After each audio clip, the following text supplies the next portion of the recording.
Fala, gestor! Olha só esse corte que a gente preparou para você. Assiste aí. O ego de outros setores influencia muito? É uma pergunta, tá? Por que a manutenção para o resto de algumas empresas é só custo? Ou seja, peso para a operação? Cara, eu vou deixar você responder, tá? Até porque eu quero ouvir a sua opinião sobre isso. Mas o Luiz, ele colocou aqui uma das coisas mais normais, né, que a gente mais escuta falar nas frotas. Fala aí, ô César. É, o Luiz Paulo foi, né, jogou uma bomba aqui, né? Porque assim, não dá nem para falar de ego, né? Porque nós seres humanos somos um pouco vaidosos, né? Cada um na sua caixinha, né? Aham.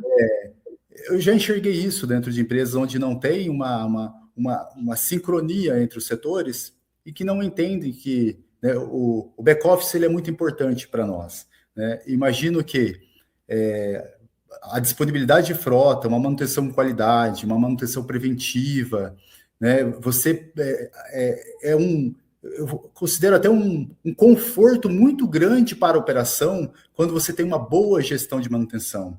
Eu ando lado a lado com o gestor de manutenção. É um cara que, quando ele fala para mim, César, eu tenho uma frota aqui com uma dificuldade, essa frota tem um pneu, tá ficando mais baixo, tem um barulho num refrigerador. Fala, meu amigo, deixa eu achar um espaço aqui.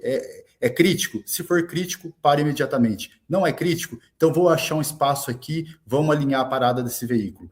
Quando você tem um bom gestor, um cara preocupado com a qualidade de manutenção, isso é um alívio para a operação.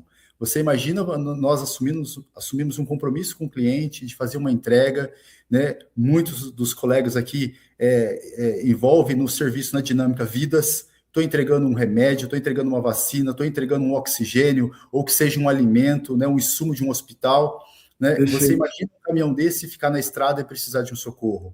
Né? E onde, às vezes, né, a informação, o motorista já levou lá para manutenção, para a frota, né, informou a frota, a manutenção já informou o operacional que precisa parar o equipamento, sinalizou, né, e nada foi feito e tem a quebra e o socorro. Isso é um prejuízo muito grande para a empresa, né? Um caminhão com motorista parado, e principalmente se tiver uma carga e um cliente envolvido, né?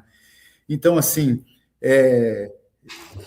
precisa, né, conquistar esse espaço, precisa estar muito alinhado, comunicar muito bem os números, né? Principalmente fala-se muito de CPK, ter números. Eu acho que não precisa ter o suprassumo da gestão à vista, mas ter alguns embasamentos de alguns números principais de manutenção muito claro para que a diretoria da empresa, o dono da empresa, ou a gestão compartilhe, né? Entenda por que a manutenção está apontando. Acho que é um Ó, pouquinho. a gente dentro desse assunto aí, muito boa a tua pergunta, Luiz. Ó, é assim, ó. A gente já fez até algumas lives aqui, não foi uma só, não. E todas as vezes que eu converso com o gestor, ou alguém que fala isso aqui que o Luiz falou, aí quando você começa a fazer a pergunta para o gestor, galera, o que eu vou falar aqui não é uma regra, e eu também não estou falando que é fácil, tá? Mas a gente tem que fazer a nossa parte.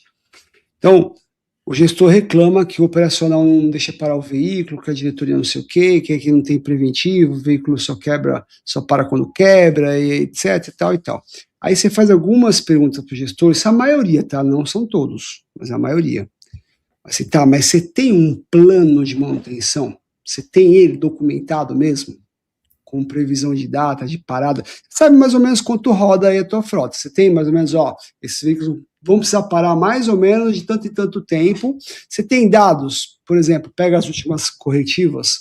Ó, esse aqui quebrou a correia. Vou pegar uma frota leve aqui, que é mais fácil o exemplo. Que quebrou a correia, foi, cara, 20 pau para arrumar.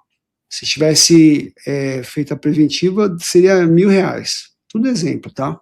Você tem dados para dar para a diretoria? Você tem exemplos, né?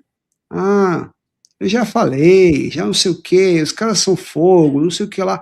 Então, assim, a gente tem que fazer a nossa parte também, porque se você não tiver vocabulário, se você não tiver número, se você não tiver exemplo, cara, você não vai convencer ninguém. E aí você passa a ser um gestor de frota sem moral dentro da empresa. Ninguém vai parar um veículo Tem caminhão que, pô, o caminhão tá na oficina aqui, ele tá custando 30 mil reais, que é a operação lá que deveria estar trazendo dinheiro para a empresa. E aí, que moral que um gestor de frota tem se ele não tiver dados, se ele não tiver planejamento, se ele não tiver vocabulário? Que moral que ele tem para parar um veículo desse? Não vai parar. Esse veículo só vai parar se quebrar. Então, fica alerta, ó, se a tua operação só está parando quando quebra, cara, repensa se você realmente está preparado com dados e fatos para convencer a tua operação e a tua diretoria que aquele veículo tem que parar.